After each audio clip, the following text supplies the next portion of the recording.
Yo, what is going on, homies? It's your boy Stumped back for another OPTC video, and in today's video, we're taking the new verse Shanks into some Pirate Rumble and showcasing the new and improved side team. Like the side team needed another buff, right? But look, it is getting a huge buff when it comes to our boy Shanks. And once we get the Pirate Rare Recruit Scopper Gaban, the side team is just going to start running absolute riot. So I did want to showcase what the side team can actually do. And I thought I would start here with Slashes. Obviously, like, Slashes is where this particular team shines. Purely because we have Rebecca Toy Soldier. We also have Enel. These two characters just absolutely destroyed the Slasher meta, as most of you guys are aware. But with the addition of Shanks, he provides us with a lot of defense, as well as a lot of extra fixed damage. Wano Law is an absolute god on the side team, mainly because Driven and Powerhouse are just consistently getting buffs, and they're just going to consistently get buffs until like where Japan is at the moment. And if you guys haven't seen my showcase for the Yamato team, make sure to check it out. I will leave a link in the description below for you guys, as that particular team is an absolute weapon, and Shanks actually can find his way onto that team. It's up to you guys how you want to run it. Wano Law is really good, or the Shanks is really good on that team. Depends if you have like Scopper and stuff like that, but Yamato, she's something else. She does a lot of damage, and she's very strong. But with the release of Shanks, the side team just became like an absolute force. It already was, but it just has so much more defensive prowess, and with its like attack and its fixed damage and stuff like that, it can just absolutely mollywop so many teams. It's so good. And I do love running my boy Shanks. I haven't run a Shanks obviously since Shanks Crew and the Slasher team. So running this guy is an absolute weapon. He is best used on the first slot of the bench, mainly because he does an extra 2,000 fixed damage after the 50-second mark. But with the side team, like, you do have other options with like Boa and Germa, but Shanks is literally just going to be the best thing for you guys, if you guys did manage to pull Whitebeard and Shanks. So that was the first team against Slashes. It was pretty much always going to be a one-way fight, but let's move on to the next fight now. Alright, so the next fight is against a driven, quick, powerhouse sort of centric team, and this particular team utilizes Bellamy in the front with Ivankov and Queen in the back. I'm a big fan of you still using Queen. Obviously, if you guys have like Luffy, you can include Luffy on this team, and I do have another fight that does come up against Luffy, but because we have Wano Law, he just works really well against driven powerhouse characters, namely because he gives the special reduction and then gives us special charge, so that means that we can just pop our specials off a lot quicker. And even once Kaido pops off, we just have so much defense that we can just tank it. We can lower attack with Roger, we can lower defense with Rebecca Toy Soldier for the Slasher characters, and we can just build our defense with Shanks as well. Law is also going to remove paralysis and stuff like that. He does a lot of fixed damage, as well as Roger doing fixed damage too. So we can sort of just like slowly take this team out little by little. I have only lost once to a quick driven team with this particular team. And that was namely, they used actually Stussy, and that was because I got such bad RNG. Stussy was at the front, everyone else was at the back, and everyone just targeted Stussy. And so all of my fixed damage, all of my nerfing just didn't affect like Kaido and stuff like that. And then once they came in, like, they just absolutely decimated me. It did come down to the wire though. Like, it did come down to like the last 30 seconds. So this side team like has a lot of success when you are coming up against the quick team. And honestly, I do think it rivals the quick team in actually damage output. Only if you have Wano Law. If you don't have Wano Law, the side team really struggles against this quick team, mainly because it is built up of stuff like Driven and Powerhouse units. That same goes if you are versing the Int team as well. If you don't have Wano Law, you could be in for a bad time. It's just a bit of a struggle, to be honest. Like, it's just a little bit of a struggle. So Kaido's going to come in here. He's going to lower our defense and then do that attack. He's going to paralyze Law, but like, if you have Law special, you don't have to worry about it. But as you can see, like, you can just tank Kaido for days. Normally, Kaido would just be an absolute whitewash there. He literally hit everyone. But with the amount of defense that we have up thanks to Shanks, we can easily tank that shot. So let's move on to another fight now. That was against a quick team. Let's have another look at another quick team. Alright, so moving on to the next quick team, we're coming up against a Luffy comp. Now, this particular quick team is like, this is actually my quick team that's running around at the moment. The bench is a little bit different. They are using PvP Smoker, who I actually don't have on Global, but he's a very good option. I would highly recommend using something like Mask and Law and Kaku if you have them. But this guy's also using Queen, and Queen's another really good option for this particular team, as Queen is not only driven powerhouse, but he is very good for the quick team. He can give HP up. He has a very nice special, but with Luffy in the front, it means that this team loses out on a lot of HP, but gains a lot of extra attacking prowess. with our particular team to nerf their cooldowns, thanks to Wano Law, we can actually sort of just like get through their HP a little bit quicker than what they can, and they end up losing a lot of their units very, very early. As you can see, Rebecca Toy Soldier lowered some defense. We got Roger to lower defense and speed. Shanks is going to come in with his fixed damage and then give us a lot of extra defense. And even if Luffy has his special now and gives haste to pretty much the entire team, we're sitting at a nice chunk, which he pretty much did actually. We're actually sitting at a really nice HP threshold.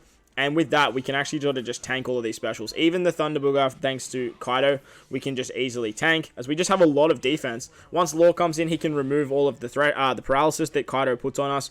And now we're just in a really, really good spot. Thanks to Enel, we can actually just do some damage. We end up just like blowing away a bunch of their units. And at this particular point, we're just in a really, really good spot. Even with Magellan lowering all our defense, once Shanks gets below 50%, he gives himself a bunch more defense. That's why if you are using Shanks, you really want to put him in the middle slot. He's an absolute tanking monster. Ideally, you want the shots to come his way so he can actually get that attack, that defensive boost. And most of the time, even if he's sitting around that really low threshold, he is just going to keep tanking and tanking and tanking. You can actually build your defense up with Enel as well, which is really, really good. You can do nerfing with Roger, lower the attack. So if Shanks is taking those shots, you are just going to be, like, you're going to be okay. Rebecca Toy Soldier, you really want to make sure is on a wing. You want to make sure they're on the far left or the far right. That way they're not taking too many shots. And once you get down to the final 50 seconds, as you can see with Shanks, he just starts outputting more fixed damage, which is really, really nice for the back end of the fight. So that was against another quick team. Let's move on to another fight now. Alright, so the next fight is against a int-driven based team, utilizing the Fire Tank Pirates and Moria. The Fire Tank Pirates and Moria on the same team is just so freaking annoying to deal with. As a defensive capabilities, like, these guys just work so damn well, like, so ridiculously well. Mainly because Moria just does that half stat. That half stat, like, ability is absolutely broken, and you guys will see what I mean by that. If you guys check out the Yamato showcases, both the int and the Psy one, I do have them up on the channel. If you put, like, Moria with 6-star Yamato and you just, like, nerf all of their, like, half all their stats, you're just in such good stead.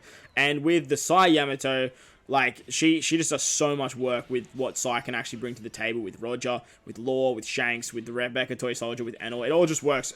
It all just works so nicely over on Japan, and even still over here on Global, with the addition of Shanks, this Psy team works really, really well. But in saying that, this defensive team, if you see Fire Tank Pirates, if you see Moria, you really want to avoid it. Like, you just really do. Unless you have Wano Law, like I said, Wano Law, he just gets better and better on Japan. This is more of like a Wano Law showcase, to be anything, to be honest. But, he just ages with such grace, as on Japan, like, when they start getting stuff like Page 1 ulti, once they start getting stuff like, Yamato as well, like, Law just keeps getting better and better, purely because of his power to nerf-driven and powerhouse units. We do manage to take out a few units here, but we do have Fuji still in the fray. The thing with having Fuji on a defensive team too is if you can actually sort of get him to pop his special off, he is going to do a lot of damage. And thanks to Smoker on this guy's team, we do have 10 mischance, which means that it's very, very hard to hit, and a lot of our attacks do end up missing. We do have Shanks coming in the last 50 seconds, which is great, which means we are going to get some fixed damage. Obviously, with the damage reduction ability, we are going to do less damage on this team, but we do cop that 50% from Fuji, which is an absolute powerhouse of a shot. And you just got to be careful when you see Fuji on defensive teams, especially if you do have, like, Fire Tank Pirates. Fire Tank Pirates isn't really getting boosted by every single one of these guys' units, as he's not a int character. But as you can see, like, he just has so much. He just doesn't die. Like, he just refuses to die. But look, at the end of the day, once the timer counts down, he does start losing units. We are in very good stead with Shanks having so much defense in the front there. Sober Mask I think is going to pop his special off, but we do manage to tank that. Thanks to Law and his fixed damage, we can basically just take out most of his team. And now it's just a matter of time before we just start dwindling away the rest of his units. So, Driven Int is still a very, very strong defensive team. Be very, very careful if you do see it floating around, as it can do a lot of things, and it can definitely stall you out. Even with, like, such a powerful team like the Quick or the Psy team, it can definitely still stall you out depending on what that Moria special does. So let's wrap up the video with one more fight, and let's check out the Psy team versus the Dex team. Alright, so found a Dex team, and this is not like sort of be-all or end-all Dex team, but I did want to showcase it, mainly because these guys had Zoro in the back, as well as having stuff like Kid, they had Jinbei, and they had Hiyori.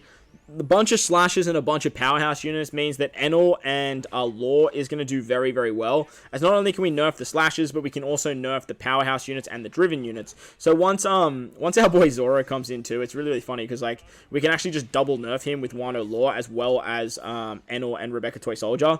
So once Zoro comes in that last sort of like 30 seconds, he is very, very scary. Or the last 50 seconds, I think it is. No, yeah, the last 30 seconds, I'm pretty sure, is when he does his big shots.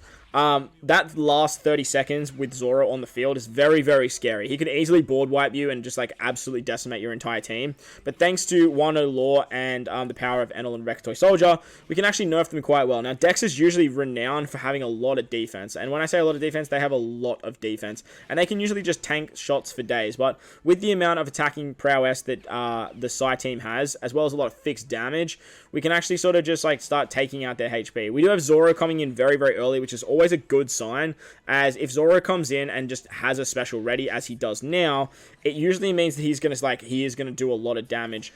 Zoro does 2 shots after 50 seconds, 3 shots after 30 seconds. So ideally, we really want his special to actually go before the 50-second mark, which it manages just 2, which is really good for us. It means we take a lot less damage, and now he has to basically wait for his special to charge back up.